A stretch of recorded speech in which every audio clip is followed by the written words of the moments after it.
Happy Canada Day. I'm Heather from Creative Bug. Maybe we've met before at Fling on King or right here in my workshop. I'm located right on King Street here in Beamsville, and I'm here to share an activity with you today to help you celebrate Canada Day with us virtually. There are a couple of options here. Maybe you signed up for one of our kits. In our kit, you would find a piece of butcher paper like this with, it's hard to see right now, but, oh, there you go, with the word Canada cut out. In addition to that, I'm going to include all the letters that we cut out of it, and in there you'll find the little A dots and the D circle as well. So I'm going to show you how to use that. Also in your kit, you'll have found a small block of wood and a foam maple leaf. If you don't have a kit, that's okay. I'm going to show you a way to do this with us as well. So I'm going to start by telling you what I have on my table. Sorry, I almost forgot. So today the supplies that I have are paints. I'm using acrylic paints. You can use fabric paints as well, but most people have acrylic paints in their home, and it doesn't matter what kind of acrylic paints, if they're the artist ones or the toll painting ones. Any acrylic paints are okay. I have some dry paint brushes. I like using foam brushes for this, but you don't have to, but they need to be dry. I have my glue stick. I have a couple of maple leaf cookie cutters. Now I know not everybody is going to have a maple leaf cookie cutter, but I happen to have two. I have a potato and a knife and a cutting board. Have you ever done potato stamping before? I'm going to show you a little bit about that today. And I have my iron, which we'll need for the template. The last thing that I have is I have a t-shirt. This is just a plain t-shirt, unwashed, from Old Navy that we happen to have around. You could use a pillowcase. You could use paper. I know you can use paper for stamping. I'm not sure if you can use it with the template though. You can try. So here's what I'm going to do. The first thing I'm going to do is I'm going to prepare my stamps, because we're going to start with stamping. So I'm going to go ahead and use my glue stick and glue my leaf onto my block of wood, just like that. I'm going to set this aside for now because I'm going to save that part for later. Make sure that I don't lose track of my A dots there. Oh, and I have pallets too. The other thing I'm going to do, so that's one stamp prepared, is I'm going to cut my potato in half, and I'm going to use one of my cookie cutters to make an impression in my potato. Woo! That went a little further than I expected. Oh my goodness. Well, you know what? That's okay. I'm just going to now use my knife. You can just use a small paring knife. This is my favorite knife. So I'm just loosely cutting around for now to see if we can, there we go, free our cookie cutter. That actually worked brilliantly. So now I'm gonna go ahead and pull my cookie cutter out, and there I have a maple leaf stamp. Now, I know that not everybody has maple leaf cookie cutters, so this may not be accessible, but you know what? I bet you have some interesting cookie cutters at home, or you can even cut your own shapes freehand with a paring knife. I'm not going to do that today, but it is a pretty fun activity. I've been known to enjoy. So I happen to have two different maple leaves, but I'm going to stick with this one. I like it. So my two different stamps are prepared. So I'll set the other half of my potato aside. And if you're using potato stamps, you can even cut out letters with them. Just make sure you cut them backwards, but you could make the letters for Canada out of potato stamps. I have done that before. Not Canada, but other letters and numbers. So my next job is I'm going to get some paint ready. Now I got pink out. I'm not going to use it today, but I just want you to know that it doesn't have to just be red. You can get colorful, but the artist that this shirt is for would probably prefer to not have pink on their shirt. Or maybe I'll put a little bit, I don't know. We'll decide later. I'm going to set aside that now. So, here's the shirt. And got my paint ready. Oh my goodness, my computer keeps going to sleep, sorry. So what I'm going to do is I'm going to take my stamp and my brush, and I'm going to go ahead and apply paint onto my stamp. Now, before I go and stamp on the t-shirt, I'd like to try it out on paper to test it. So, there goes. I could probably get a few stamps out of one loaded stamp. Make sure you cover the whole thing. Oh yes, I'm loving it. So it gives you some color variation if you stamp multiple times. You want to be careful not to overload your stamp. You can see that I've gotten some fuzzy edges. If you're using our foam stamp, you can do the exact same thing. Just go ahead, be careful around the edges to not get too much paint in there in the creases, and then go ahead and stamp with that guy. I think I like the texture of the potato stamp better. There we go. So now that I've tried that out, I'm just gonna clean up the spaces between my stamp. And you can use paper towel for that too. And I am going to go for it. I'm gonna go ahead, load up some paint on there.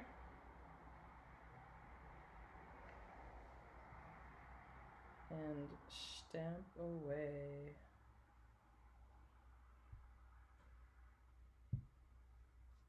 Oh, I like the second stamp. The first stamp, I can see my brush strokes a little bit, but that's okay.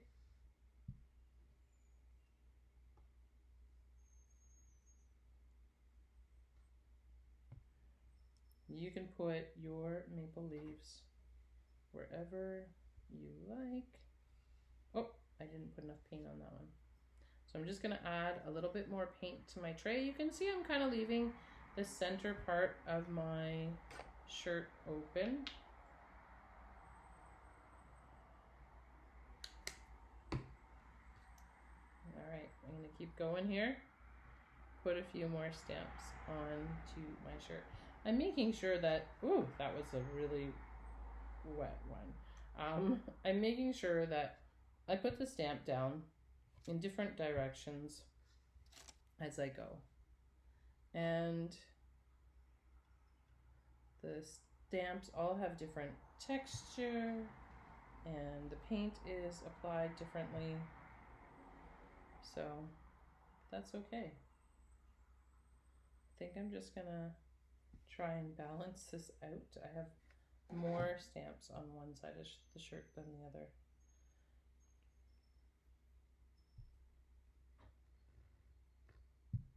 Make sure that your shirt is nice and flat while you're doing this.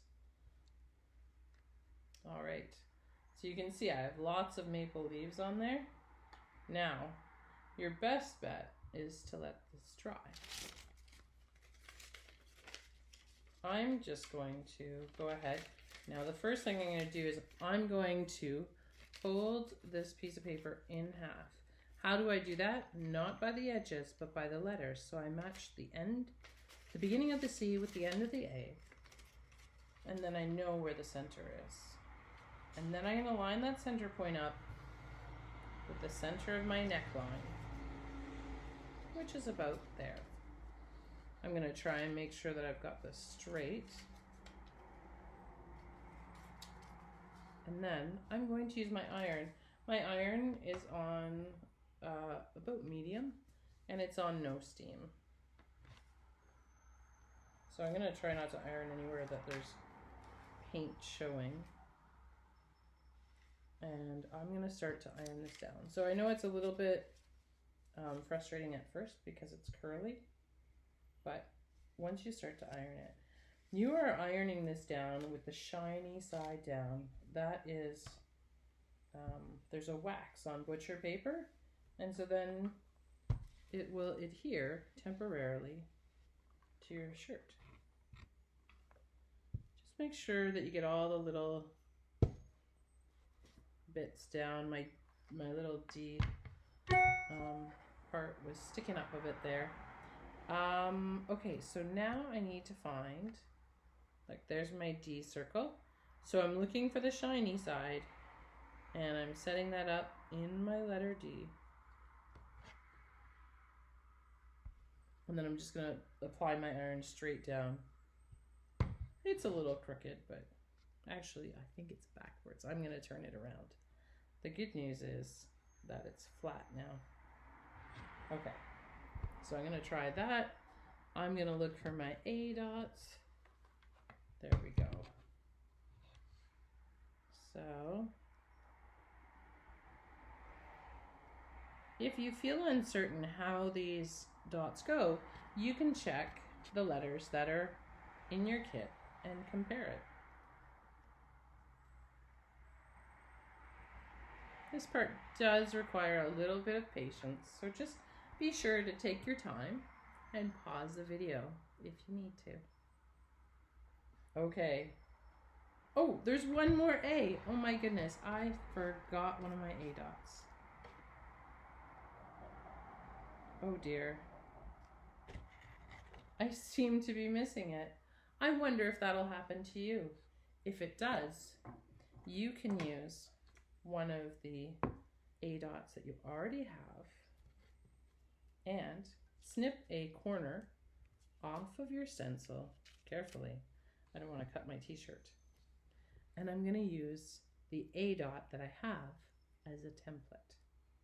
Because this could happen to you too. Sometimes little bits get lost pretty easily here in the workshop or even at your house, I bet. So I'm just following the edge of my A dot and cutting it out. You could trace it first if you prefer. This is a good job for an older helper, a parent, or an older sibling. So now I have the extra A dot that I need, because there's 3 A's in Canada. Oh, it's a little bit big still. I'm gonna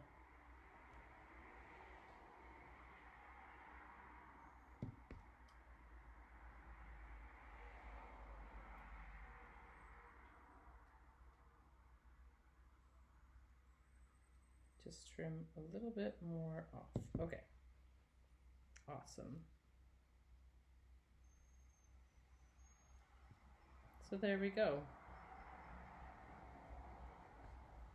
Now I'm going to go ahead and iron all of those.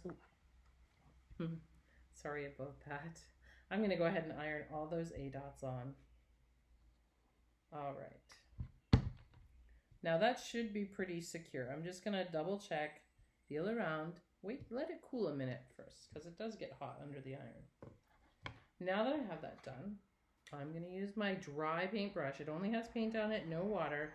It's especially important that your paintbrush isn't wet for this part. You want your paint to be nice and thick so that it doesn't go under your stencil. And you're just going to paint over top of the letters.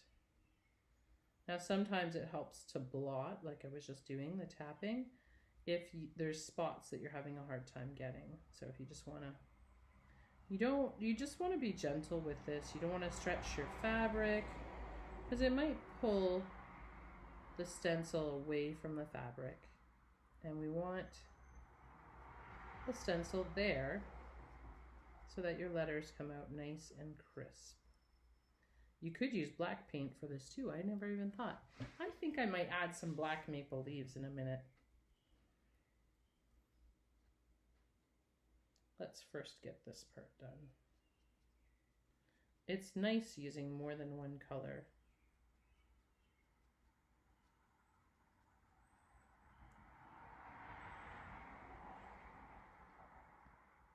So I'm trying to cover up all the white. I wonder if you have anything special planned for the summer. I'm pretty excited. We have some small group camps coming up this summer. There's still a space in a few right now. Not very many spaces left, but 1 or 2 spots in a few of our camps. But we also have virtual camps happening. I'm very excited about those. We've been running some virtual programs throughout the spring, but these ones are going to be a little bit different. There we go. So I'm just checking to make sure there aren't any white spots left.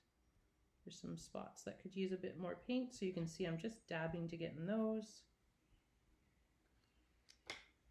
Now, here's the best part. Are you ready?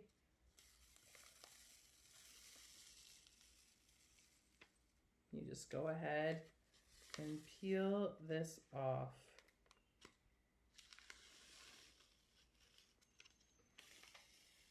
Most of my artists love this part. You could even say they find it very appealing.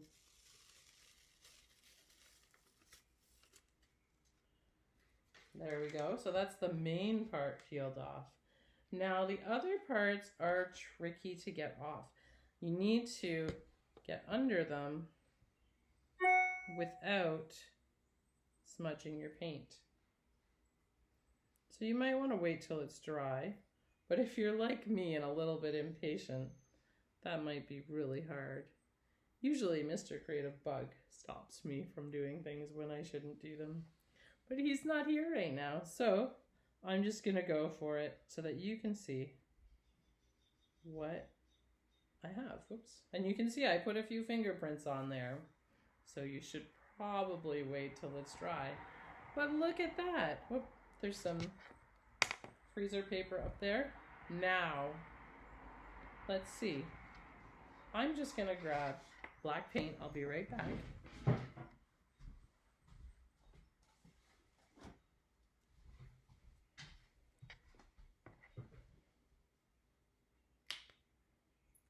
I have another fresh paintbrush right here. And where did I put my stamp? Here it is. Okay. So if you're using an alternate color, you can just go ahead, load it up. I think this is going to look great. There we go.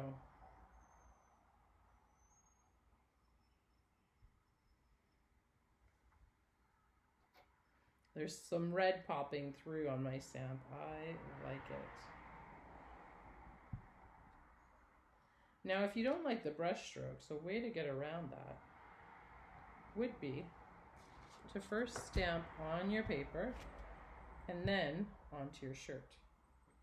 It means that your stamps will be a little bit more faded, but you won't have those same brush strokes coming through. I don't mind. I'm just going to put 1 or 2 up here above my letters. And maybe I should do something because I did get some fingerprints near my letter C. All right. So you can see I should have waited. Mr. Creative Bug will tell me that later. But look how awesome this shirt is. So now I think I need a few more stamps. Now this shirt is ready to be worn and enjoyed while you celebrate another, whoops, oh dear, that was not enough red. Another great beginning of summer Canada Day with your family. So I hope that you are enjoying the programs that the town of Lincoln has put together for us. And I'll see you soon. Happy Canada Day.